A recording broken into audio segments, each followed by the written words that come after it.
అక్కర్లేనటువంటి వ్యక్తి. సో అందరికి తెలిసిందే పలు సంచలనాలకి కేర్ ఆఫ్ అడ్రస్ గా మారారు.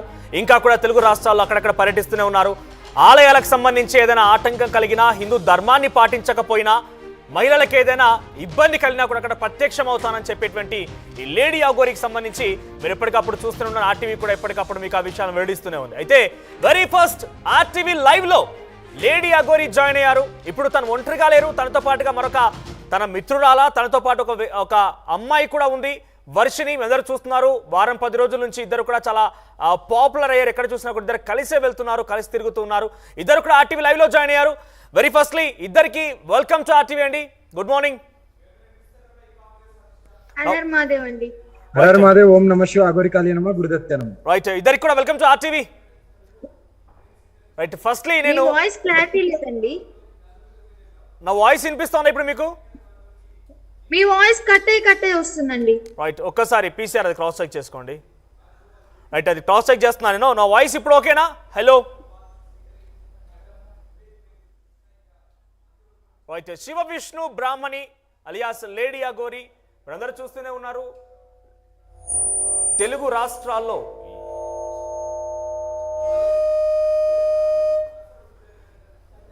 ఎక్కడ చూసినా కూడా చాలా పాపులర్గా, ఇప్పటికే పరిచయం అక్కర్లేని పేరుగా చెప్పొచ్చు. సో హిందూ దేవాలయాలకు సంబంధించి ఏదైనా ఇబ్బంది కలిగినా, హిందూ ధర్మరక్షణకు సంబంధించిన విషయం ఏదైనా ఇబ్బంది కలిగినా, మహిళల పైన ఏదైనా ఇబ్బంది కలిగినా, ఏ విషయమైనా సరే నేను అక్కడ ఉంటాను, వారిని కాపాడుతాను, తన సనాతన ధర్మం రక్షించడం కోసం ఎంతటి వారినైనా సరే ఉపేక్షించినట్టు చాలా కరకణిగా చెప్తున్నారు. చాలా కాన్ఫిడెన్స్ బాగా కనబడుతోంది. చాలా మంది పబ్లిక్ కూడా తనని యాక్సెప్ట్ చేస్తున్నారు, తనని ఆహ్వానిస్తున్నారు. ఏకంగా తనకు సంబంధించి అనేక పూజా కార్యక్రమాల్లో కూడా హాజరయ్యాడు ఆవిడ.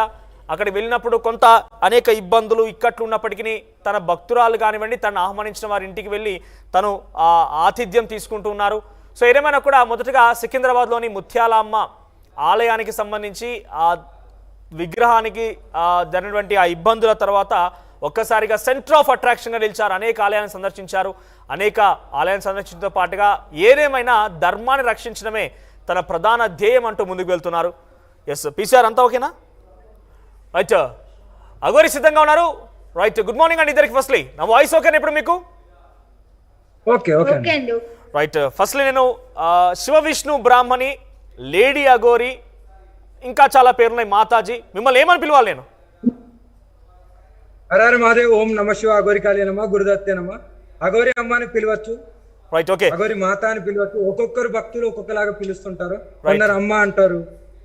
ఓకే, ఎలా పిలిచినా కూడా నేను పలుకుతానండి. ఓకే. అఘోరి అమ్మ, మీ పైన ఈ మధ్య కాలంలో చాలా సంచలనాలు, చాలా రకాలుగా ఆరోపణలు వస్తూనే ఉన్నాయి. సో మీ పక్కనే వర్షిని ఉన్నారు. సో వర్షిని మీతో ఎలా ఇప్పుడు అంటే ఐ మీన్ మీ ఇద్దరి మధ్య ఆరోపణలు అనేటివి చెప్పండి. ఆరోపణలు అనేటివి నా మీదే కాదు, ప్రతి ఒక్కరి మీద ఉంటాయి. ఆఫ్ కోర్స్ ప్రతి ఒక్కరి మీద పాజిటివ్ ఉంటాయి, నెగిటివ్ ఉంటాయి. ఓకే. ఎలిగేషన్ చేసిన వాళ్ళు చేస్తూనే ఉంటారు. వాటిని పట్టించుకుంటూ నేను నా ధర్మాన్ని కాపాడుకోలేను, ఆడపిల్లల గురించి పోరాడుతున్నాను. మీ కాన్ఫిడెంట్ నచ్చింది. ఎక్కడికి వెళ్ళినా కూడా నా ధర్మం నాకు ముఖ్యమంటూ మాట్లాడుతున్నారు. ఆ కాన్ఫిడెన్స్ చాలా నచ్చింది, అప్రిషియేట్ యూ. కానీ ఇక్కడ శ్రీవర్షిని మీకు ఎలా పరిచయం అయింది? శ్రీవర్షిని ఇప్పుడు ఏకంగా వాళ్ళ తల్లిదండ్రులు ఏం చెప్తున్నారంటే మా నుంచి వేరు చేసి తనతో పాటుగా తిప్పుకుంటోంది, ట్రాప్ చేసిందనే మాట మాట్లాడుతున్నారు. దీనికి ఏం సమాధానం చెప్తారు మీరు? ఉంటాను. నా క్వశ్చన్ మీకు అర్థమైందా? శ్రీవర్షిని మీ శ్రీవర్షిని అనే ఈ అమ్మాయి మీకు ఎలా పరిచయం అయింది? ఇప్పుడు మీతో పాటుగా తను బయటికి వస్తున్నారు, ఆలయాలను సందర్శిస్తున్నారు. వారి తల్లిదండ్రులు ఏం చెప్తున్నారంటే తన కూతుర్ని ట్రాప్ చేసింది అని చెప్తున్నారు. నానా, నేను ట్రాప్ చేయాలనుకుంటే ఏమన్నా ఆశించి ట్రాప్ చేస్తారు ఎవరైనా సరే. ట్రాపింగ్ అనేది ఏదో ఒకటి ఆశించి ట్రాప్ చేస్తారు. కానీ పాపం ఈ కూతురుకు ఉండడానికి సొంత ఇల్లు లేదు, బయటికి వెళ్తే ఫ్యామిలీ బతకలేని పరిస్థితి. అంత దీనమైన స్థితిలో ఈ ఆడపిల్ల చదువుకుంటూనే ఇలా నేను కూడా సాధన నేర్చుకొని నేను కూడా సేవా కార్యక్రమాలు చేయాలని నన్ను అప్రోచ్ అయింది. ఫస్ట్ ఎక్కడైతే నాకు వచ్చి ఇట్లా మహిళా అఘోరి అని టోల్గేట్ దగ్గర ఆగినప్పుడు వచ్చి నాకు భోజనం పెట్టడము, ఇంటికి తీసుకెళ్లి చాలా మంది తీసుకెళ్తారు, వీళ్ళు కూడా అలాగే తీసుకెళ్లారు, పెట్టారు, జరిగింది. అలా నేను కూడా ఇక్కడ మీ ఇద్దరి మధ్య కాంటాక్ట్ ఎలా ఏర్పడింది? శ్రీవర్షం ఎలా కాంటాక్ట్ అయ్యారు?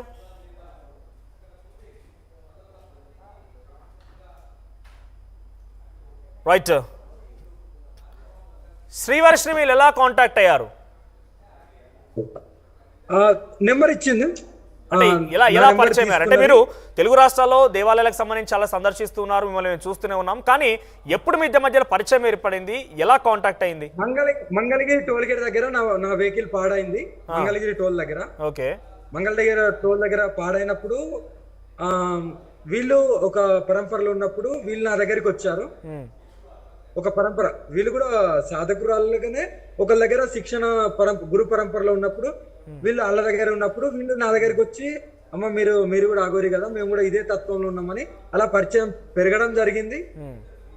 అప్పటి నుండి అక్కడ నాకు వెహికల్ ఎక్కడైతే మంగళగిరి దగ్గర టోల్ దగ్గర వెహికల్ బ్యాటరీ డెడ్ అవ్వడం అది జరిగిన తర్వాత వీళ్ళు నా దగ్గర రావడం జరిగితే, అమ్మ ఎక్కడ ఉంటారంటే కార్లోనే ఉంటానంటాను, ఏదైనా హోటల్ అది తీస్తామంటే మేము హోటల్ అలాంటి దాంట్లో ఉండమమ్మా, మాకు అలాంటి దాంట్లో ఉండే ఉద్దేశం లేదు, అది మాకు వర్తించదంటే, సరే ఇక్కడనే దగ్గరలో మా ఇల్లు ఉంది రండి అంటే ఇంటికి వెళ్ళాము. ఇంటికి వెళ్ళి వెహికల్ బాగోంత వరకు ఉన్నాము, మళ్ళీ వెళ్ళిపోయాము. అలా పరిచయం జరిగింది. అమ్మ నేను నీ దగ్గర తీసుకుంటాను అనడం జరిగింది. సరే అమ్మ నేను ఆలోచించి చెప్తాను అనడం జరిగింది. నా నెంబర్ వేరే వాళ్ళ త్రూ తీసుకొని అప్రోచ్ అయింది. సో ఆ రోజు మీరు వాళ్ళ ఇంటికి వెళ్ళినప్పుడు తల్లిదండ్రులు చూసారా? శ్రీవర్షిని వాళ్ళ తల్లిదండ్రులు చూసారా అక్కడ? 7 రోజులు ఫస్ట్ వెళ్ళినప్పుడు 3-4 రోజులు ఉన్నాను. తర్వాత మళ్ళీ వెళ్ళినప్పుడు మళ్ళీ కొన్ని రోజులు ఉన్నాను. మొత్తం 7 రోజులు 8 రోజులు ఉండడం జరిగింది. అటు వెళ్ళినప్పుడల్లా వీళ్ళ ఇంటికన్నే ఉండేది. చాలా బాగా చూసుకున్నారు, భోజనం వండి పెట్టేది. మరి ఇప్పుడు ఎందుకు వారి తల్లిదండ్రులు మీ పైన మీరు ఏకంగా క్షుద్ర పూజలు చేసి తన కూతుర్ని ఎలా లోబరుచుకున్నారు అని చెప్తున్నారు? నానా ఇప్పటికి నేను చెప్తున్నాను, వచ్చి తీసుకెళ్ళొచ్చు, ఈ అమ్మాయి వస్తా అంటే తీసుకెళ్ళొచ్చు, కానీ నేనేం ఆపట్లేదు కదా. ఒక రాష్ట్రం దాటి ఆ నైట్ లో 1 గంటకు నా దగ్గరికి రీచ్ అయింది హైదరాబాద్ లో. ఆ రోజు నా కార్ ట్రబుల్,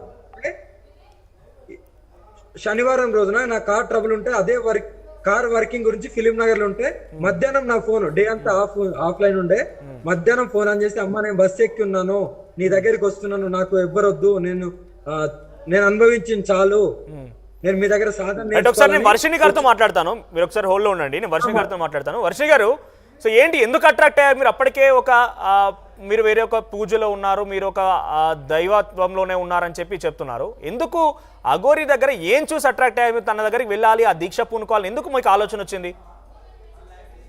మెయిన్ అయితే అమ్మ దగ్గర సాధన నేర్చుకుని ఎందుకు అనిపించింది అంటే, ఈ పోరాటం సనాతన ధర్మం గురించి, అమ్మాయిల గురించి మెయిన్ చూసి నేను ఇందులోకి రావడం జరిగింది. సో అందుకే నేను అమ్మ దగ్గరికి రావాలి అనుకున్నాను, వచ్చాను. అంటే ఏంటి, ఏం గమనించారు మీరు? అంటే అక్కడికి వెళ్ళడానికి గల కారణం ఏంటి? ఇప్పుడు బేసిక్గా నిజంగానే మీరు ఆ దైవత్వంలో ఉండాలనుకుంటే కనుక ఆల్రెడీ మీరు వేరే గురువు దగ్గర ఉన్నారని చెప్తున్నారు, నిజంగానే ఆలోచన ఉంటే అక్కడ ఉండి స్పెండ్ చేయాల్సింది. తను చాలా కఠోరమైన దీక్ష తీసుకొని ఇప్పుడు వచ్చారు. ఇప్పుడు ఆవిడ చేసేటువంటి పోరాటంలో కూడా అనేక ఇక్కట్లు ఎదుర్కొంటున్నారు, అనేక సమస్యలు ఎదుర్కొంటున్నారు, ఏకంగా తన ప్రాణహాని ఉందంటూ కూడా తనే చెప్తున్నారు. అటువంటి ఆవిడతో మీరు ఎందుకు ప్రయాణించాలనుకున్నారు? ఆ దీక్ష ఎందుకు తీసుకోవాలని ఆలోచన వచ్చింది? ఎక్కడ మీరు ఇన్స్పైర్ అయ్యారు? అమ్మ దగ్గర కొన్ని పవర్స్ ఉన్నాయి అని చెప్పి నేను నమ్మాను. నమ్మడం కాదు, ఉన్నాయి. అలా చాలా మందికి మంచి చేయడం, సో ఎవరికి హాని చేయకుండా ఉండడం. అమ్మ గుణం నచ్చింది నాకు. మెయిన్ ఆడపిల్లని ఎంత మంచిగా చూసుకుంటున్నారు అనేది నేను దగ్గర ఉండి చూశాను కాబట్టి నేను అమ్మకి రావాలని చెప్పాను. అంటే మీకు నిజంగా నమ్మకం ఏర్పడిందా? అసలు ఆమె చెప్తున్న మాటలో, అఘోరి గారు చెప్తున్న మాటలో, నేను ధర్మాన్ని రక్షిస్తాను, సనాతన ధర్మం కోసం పోరాడుతాను, మహిళలకి ఎటువంటి అన్యాయం జరిగినా అక్కడ ఉంటానని చెప్తున్నారు కదా. ఇవన్నీ చట్టాలు, న్యాయస్థానాలు ఇవన్నీ చేస్తూనే ఉన్నాయి, ఎవరి పని వాళ్ళు చేస్తూనే వెళ్తున్నారు. తన పోరాటం ఒక రకంగా ఉంది. వీళ్ళందరితో సాధ్యం కానిది కేవలం అఘోరి మాత